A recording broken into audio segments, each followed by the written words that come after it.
Welcome to The Source, where we combine the headlines with in-depth conversations with the newsmakers themselves. I'm Pinky Webb. Today on the program, Malacanang defends the government strategy in dealing with the coronavirus pandemic after the Vice President says the response to the current crisis is not urgent enough. Also, the Vice President vows to make sure fake news peddlers amid the pandemic will be held accountable. And from shelters to leaving Sakay and donating PPEs, what's the focus now of her office's COVID-19 efforts? Vice President Leni Robredo joins us live.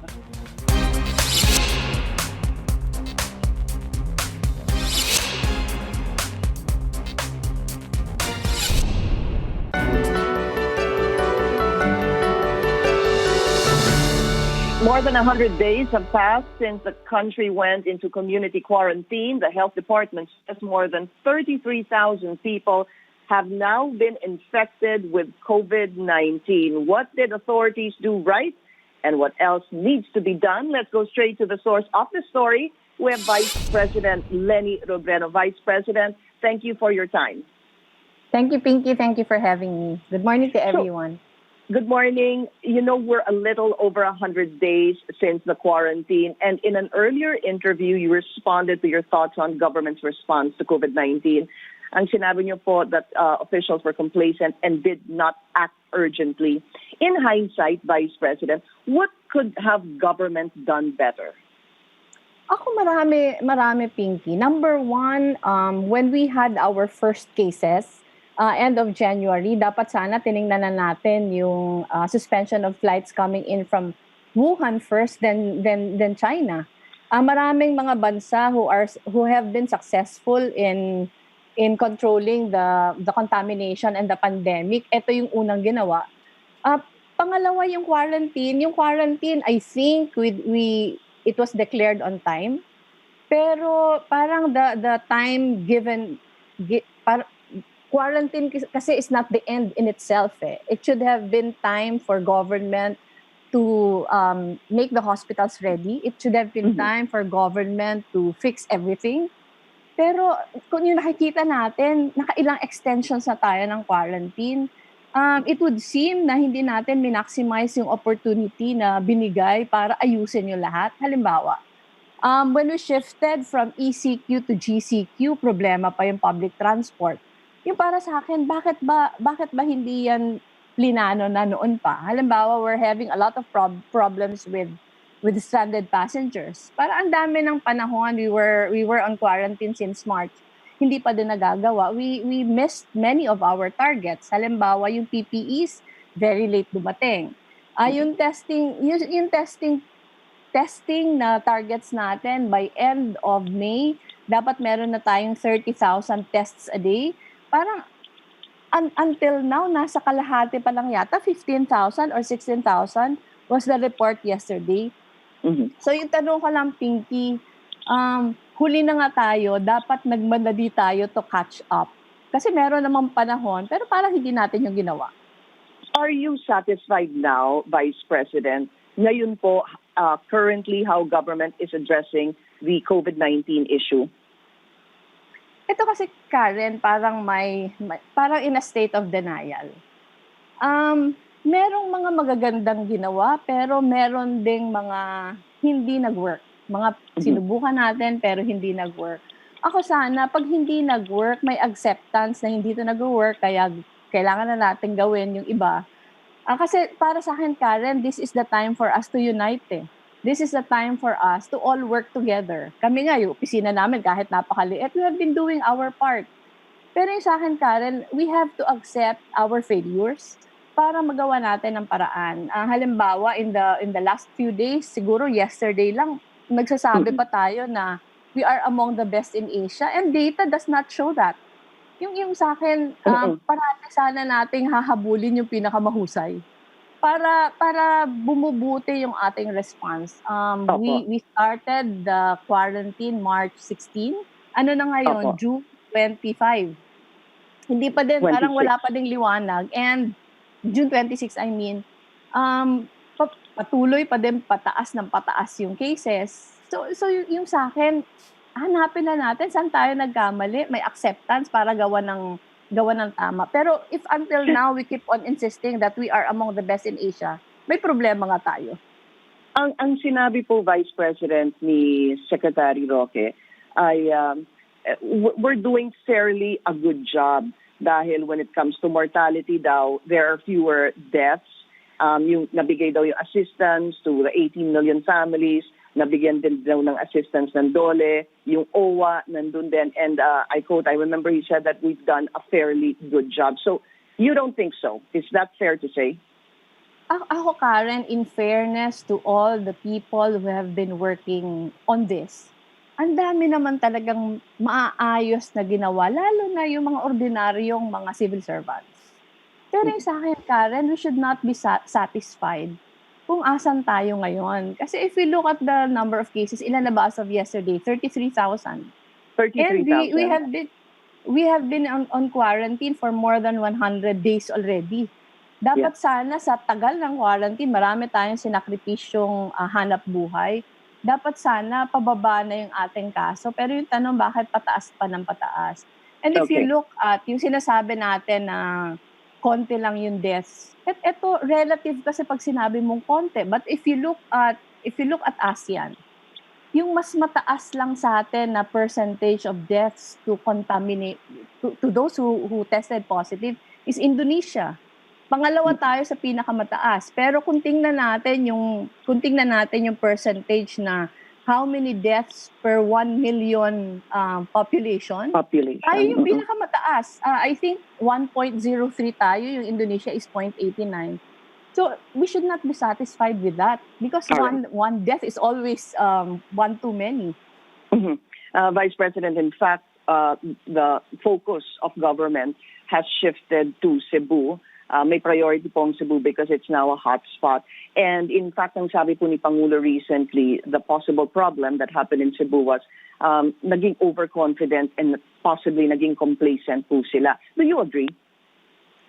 Ako, the data also doesn't show that. Marami pinky lumalabas na mga survey na pinapakita na people have in fact been very cooperative. Merong mga mobility surveys, merong mga phone-in surveys. Yung pinapakita talaga, people have been very cooperative. And sa experience natin, Pinky, if people understand why we need to do this, talagang cooperative naman sila. I was watching an interview of Mayor Jerry Treñas of Iloilo the other day. Yung sinasabi niya, sa Iloilo nga, they never had to arrest anyone who violated curfew. Kasi pag ang tao talaga naiintindihan why policies are this way, talagang sumusunod sila. And nakita natin dito sa Manila, meron mga konting isolated cases, pero generally, people have been very cooperative. You don't agree, Vice President, na dapat po hinuhuli yung mga nagva-violate ng mga quarantine protocols? Ako okay lang sa akin, Pinky, na hulihin. Pero sa atin kasi meron pang mga medyo OA na mga, di ba may pinatay pa? May binarel, meron mga sobrang mga, para sa akin, okay naman sa akin hulihin, pero dapat puso yung ginagamit. We have to be more compassionate. We have to be more understanding of the fact na marami yung dahilan kung bakit ang iba nagpupumilit. Halimbawa, yung angkas sa motorsiklo. Obviously, violation. Pero sa akin dapat mas compassionate yung treatment. Kasi oras ito ng sobrang kagipitan. At tama naman na inaayos natin yung enforcement, pero sana mas bigyan ng puso yung pag-enforce. And yun nga, Karen, parang parating yung presumption pasaway yung tao. Dapat sana yung presumption yung tao mabuti. Para yung treatment natin sa kanila mas maayos din. Kasi pag yung presumption na natin pasaway yung tao, iba yung pag-asikaso ng enforcement. Do you think, Vice President, it would have been better? I mean, sinasabi niyo nga po, okay lang naman po sa inyo yung mag-arrest, kaya lang sana may puso kasi kailangan yung presumption hindi pasaway yung tao. Would another approach would have been better, maybe warningan o ipa-community service na lang sila kaysa yung hinuhuli? Ako tama yun, Pinky. Halimbawa yung mga jeepney drivers na hinuli, they spent how many days in jail? Para sa akin, napaka walang katarungan nung ginawa. Na why do they have to spend that long? Sana pinaserbisyo na lang ng ilang oras. Para naman kasi lumalabas nga para ipahayag yung kanilang kahirapan. Ang iba lumalabas para maghanap buhay. Ang iba, halimbawa nahuli na walang mask, dapat sana winarningan na lang muna. Binigyan ng mask para, 'di ba? Parang para sa akin, Pinky, oras ito ng kagipitan. Pag oras ng kagipitan, mas lalong dapat sinasalo natin yung mas nahihirapan. Ang pinakamahirap pa diyan, merong impression na hindi pantay yung enforcement ng ibang regulations. Kasi nakita natin na may mga malalaking tao na got away with violations. What message are we sending to our people na pag nakakaangat ka, hindi ka kailangan magdusa ng ilang gabi sa kulungan. Pero pag mahirap ka, kailangan pagdusahan mo yung violation mo. Ako people will appreciate it more if they see that the enforcement of our regulations mas pantay para sa lahat. Are you talking about the Mananita issue, Vice President, yung kay General Sinas? That's one of those. Nakita natin yung sinabi nila, finaila ng kaso, pero they didn't have to spend time in jail. Tapos nakita natin na mas lesser to a lesser degree yung violation ng iba, pero kailangan silang makulong. Iba yung mensaheng pinaparating natin ito sa tao. And then people will feel bad kung lalo nilang mararamdaman na mahirap na nga kami, lalo pa kami naaapi. Dapat in times like this, we should extend effort in making people aware na aakayin namin kayo. Kasi sama-sama tayo sa laban na to. Would you say, Vice President, these are number one human rights violations? And if so, do you feel that these human rights violations ay lumala during the pandemic? Yes. Alam mo, if you are deprived of your liberty, that's a human rights violation.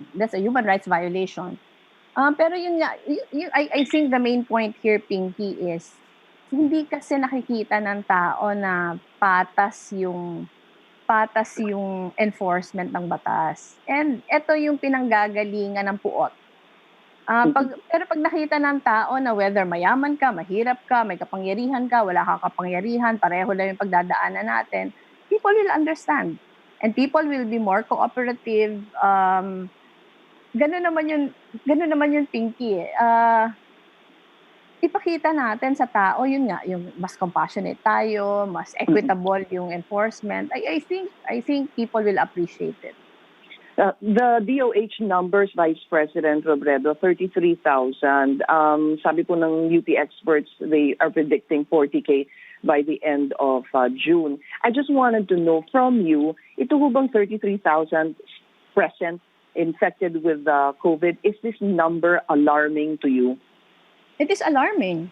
It is alarming because in April, nasa ano pa lang tayo, di ba? April, nasa 4 digits pa lang tayo. And naka-quarantine tayo. Pero ngayon, 33,000 na. You know, the first time UP came out with those numbers, parang nasa isip natin lahat imposible kasi ang taas naman ng numero. Pero now, tumataas. Dapat sana yung tanong natin, what are we doing wrong? Para na hahanapan natin ang paraan. Pero mahirap, ako what alarms me, Pinky, is pataas na nga ng pataas and pinupuri pa natin yung sarili natin na tama yung ginagawa natin. Yung sa akin naman, we understand how difficult this situation is. We understand that it is a shared responsibility ng lahat. Pero yung sa akin, when something is obviously wrong, yung first step kasi is acceptance eh. Para may magawa tayong maayos. We have been on quarantine for more than 100 days and yet pataas ng pataas ang numbers. Alright. Saan yung mali? Okay. So, Vice ako President. sa akin, dapat yun yung first step. All right. Vice President, we just need to take a very short break. We'll be right back. Watching The Source on CNN Philippines, our guest today, Vice President Leni Robredo. Vice President, I just wanted to bring in some facts coming from Secretary Dizon during yesterday's press briefing. Ang sabi po niya, yung capacity natin ngayon, 50,000. Again, capacity po yan. Hindi ibig sabihin, hindi po yan na ma-maximize. Meron ng 66 COVID-19 laboratories. 600,000, he says, have been tested so far, and the goal is 1 million goal by end of July.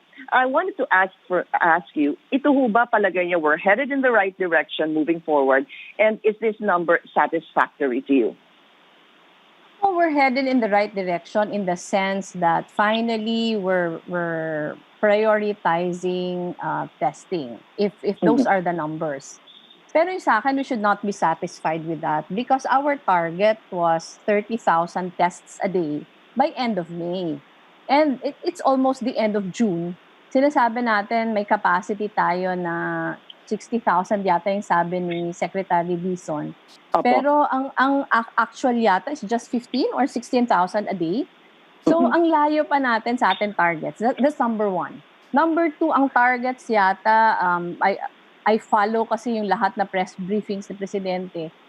Parang one of those press briefings, one of the secretaries was saying na ang target was 132 parang RT-PCR testing centers by end of May. Pero ngayon, malayo pa tayo sa 132.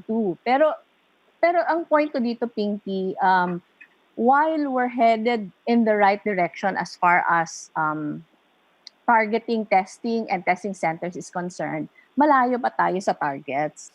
So again, paano tayo lalapit? Tingnan natin ano ba yung mga naging factors kung bakit hindi natin na-hit yung target natin by end of May. Merong bottleneck somewhere. Halimbawa, yung testing centers, parang as of last week, parang sinabi nila na 45 pa lang yung RT-PCR, 59 yung total. Ngayon, 60 plus na. Yung bottleneck, yung accreditation. Kasi marami naghihintay ng accreditation. So yung sa akin, bakit hindi tayo humingi ng tulong sa private organizations to have the capacity? Halimbawa yung UP. Halimbawa yung ibang mga institutions, ibang mga schools, ibang mga hospitals, baka may capacity to do accreditation also. Hindi na sosolohin ng DOH o nung RITM. Humingi na ng tulong. Kasi malayo tayo sa, parang ang layo ng targets na sinet natin for ourselves. So yun sa akin, Pinky, while we're doing a lot of things, every now and then we have to assess if okay pa ba tayo. Kasi yun nga the numbers speak for itself. May lumabas na study, yung Johns Hopkins University. Doon yung parang meron siyang ranking sa global pandemic preparedness. Sinitingnan ko, parang mababa tayo Halimbawa, yung risk management, we're only ranked 124. So, yung sa akin, dapat sana yung data should be the basis for all our actions. Dapat sana yung data should be the basis for our policies. Kasi, alright. Kasi, magiging useful lang yung ginagawa natin kung nakabase siya sa facts, nakabase siya sa totoong data. All right. Well, again, we need to take another short break. Vice President, we'll be right back.